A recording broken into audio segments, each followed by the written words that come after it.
Hello friends, మీరు చూస్తున్న ఈ దేవాలయం వచ్చేసి శ్రీ మహాకూటేశ్వర స్వామి దేవాలయం. ఈ దేవాలయం వచ్చేసి కర్ణాటక రాష్ట్రం బాగలకోట జిల్లాలోని బాదాబు నుంచి 14 కిలోమీటర్ల దూరంలో ఈ మహాపుణ్యక్షేత్రం అయితే ఉంటుంది. ఈ దేవాలయం వచ్చేసి 6వ శతాబ్దం నుంచి 7వ శతాబ్దం మధ్యకాలంలో మొదటి బాదామి చాళుక్యుల రాజవంశస్థులు నిర్మించడం జరిగింది.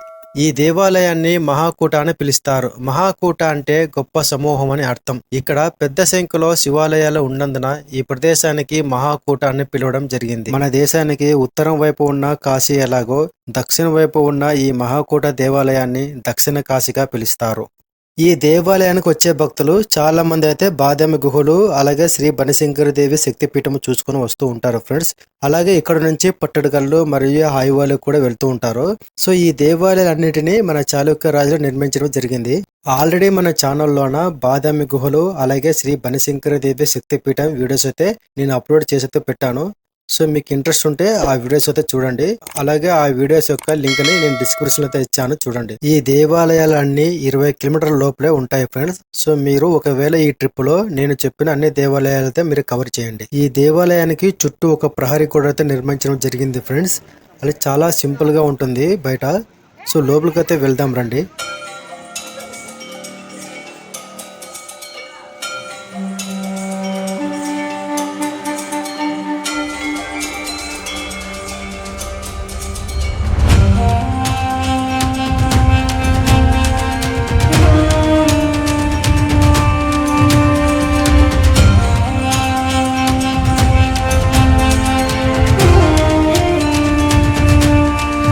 లోపలికి ప్రవేశించగానే ఒక చిన్న మండపంలో నందేశ్వరులతో ఉన్నారు. ఇక్కడ ఈ మండపంలో ఉన్న నందేశ్వరుడు ఒకే రాయితో నిర్మించడం జరిగింది. అలాగే ఈ నందేశ్వరుడికి ఆపోజిట్ లోనే ఒక పెద్ద శివలింగం అయితే ఉంటుంది. ఈ దేవాలయంలో ఇదొక్క శివలింగానికి మాత్రం పూజలు అయితే జరుగుతూ ఉంటాయి. ఇక్కడ ఒకసారి లోపలికి అయితే వెళ్దాం రండి. ఈ దేవాలయంలో ఫొటోస్ మరియు వీడియోస్ అయితే తీయకూడదు ఫ్రెండ్స్. సో నేను మీకు చూపించడానికి పూజారి గారిని పర్మిషన్ అడిగి మరి ఈ వీడియోని తీయడం జరిగింది. ఈ ఆలయంలో అర్ధ మండపము, ముఖ మండపము మరియు గర్భగుడి ఉంటుంది.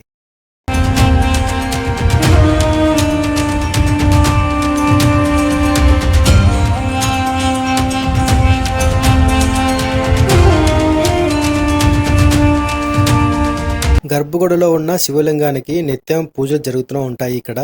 అలాగే ద్వారానికి ఇరువైపులా శైవ రకానికి చెందిన ద్వారపాలకుడు, భైరవ మరియు చాముండి విగ్రహాలు భయంకరమైన రూపాన్ని కలిగి ఉంటుంది.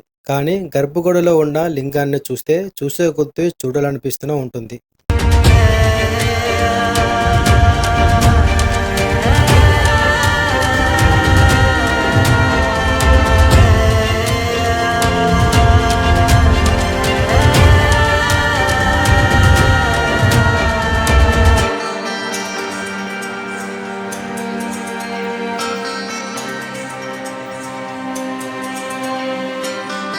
ఈ దేవాలయం బయట గోడల మీద చాలా అద్భుతమైన శిల్పాలను ఇక్కడ మనము చూడవచ్చు. ఈ శిల్పాలు అన్నీ మొదటి చాళుక్యుల కాలం నాటి శిల్పాలు. ఈ శిల్పాలలో అనేక రకాల కళను కలిగి ఉన్నాయి.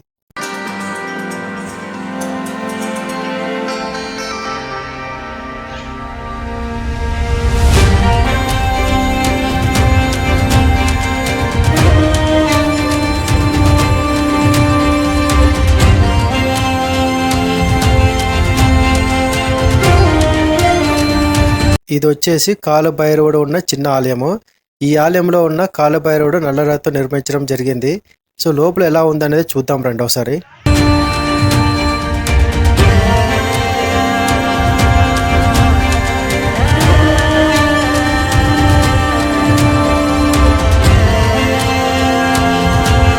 ఇక్కడ ఒక చిన్న ఆలయం అయితే ఉంటుంది. సో లోపలికి వెళ్ళేసి లోపల ఉన్న శివలింగం ఎలా ఉందనేది చూద్దాం రండి. ఇలాంటి శివలింగాలు చాలా ఉన్నాయన్నమాట ఇక్కడ.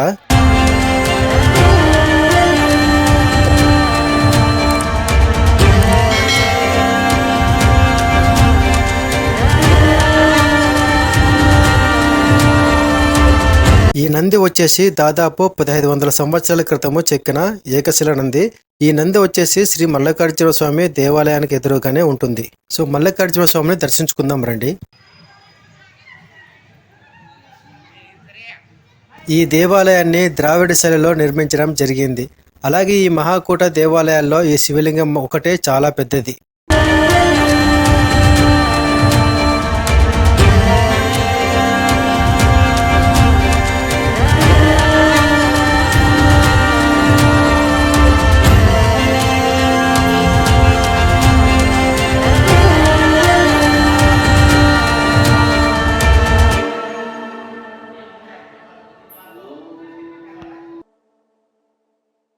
ఈ ఆలయంలో ఉన్న పుష్కరంలోకి నీళ్లు పర్వతాల నుంచి న్యాచురల్గా ఉద్భవించి ఈ పుష్కరంలోకి నీళ్లు వస్తాయి.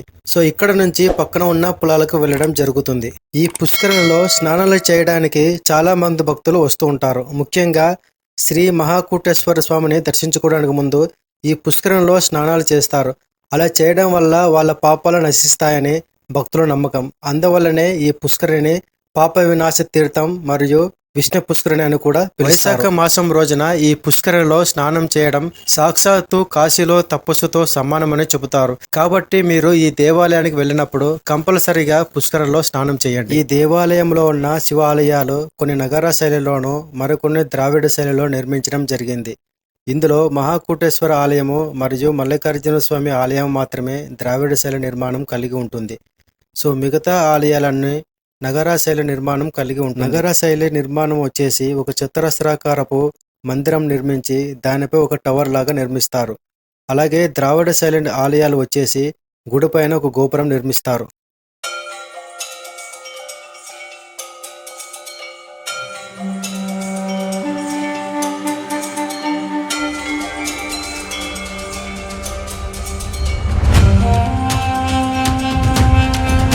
అలాగే ఈ పుష్కరంలో ఉన్న చిన్న మండపంలో ఒక శివలింగము దక్షిణ భారతదేశంలో ఏ దేవాలయాలలో ఇలాంటి లింగం మనకు కనిపించదు. ఈ లింగాన్ని చతుర్ముఖ లింగము లేదా 4 ముఖాలు కలిగిన లింగం అని పిలుస్తారు. ఈ అరుదైన చతుర్ముఖ లింగము ఈ మహాకోట దేవాలయంలో ఉండడం విశేషం. ఈ చతుర్ముఖ లింగం ఉన్న మండపానికి ఇంతకు ముందు ఫెన్సింగ్ అయితే ఉండేది కాదు ఫ్రెండ్స్. సో చాలా మంది భక్తులు పైకి వెళ్ళేసి ఆ లింగానికి అభిషేకం చేయడము లేదా ముట్టుకోవడం చేసేవాళ్ళు. సో అలా చేయడం వల్ల ఆ లింగం అయితే డ్యామేజ్ అవుతుందనే ఉద్దేశంతో ఫెన్సింగ్ అయితే వేయడం జరిగింది. ఈ మహాకూట దేవాలయంలో చూడవలసినవి ఏవి లేవు. మాక్సిమం మనం వచ్చేసి ఒక ½ అవర్ లో అయితే ఈ దేవాలయాన్ని మొత్తం అయితే కవర్ చేయొచ్చు. ఈ మహాకూట దేవాలయంలో ప్రతి సంవత్సరము శివరాత్రి సమయాలలో పెద్ద సంఖ్యలో భక్తులు మరియు పర్యాటకులు చేరుకుంటారు. ఎందుకంటే ఇక్కడ 10 రోజుల పాటు ఘనంగా జాతర నిర్వహిస్తారు. ఈ వీడియో మీకు నచ్చిందని అనుకుంటున్నాను. సో ఈ వీడియో మీకు నచ్చితే ప్లీజ్ లైక్ చేసి షేర్ చేసి సబ్స్క్రైబ్ అయితే చేసుకోండి.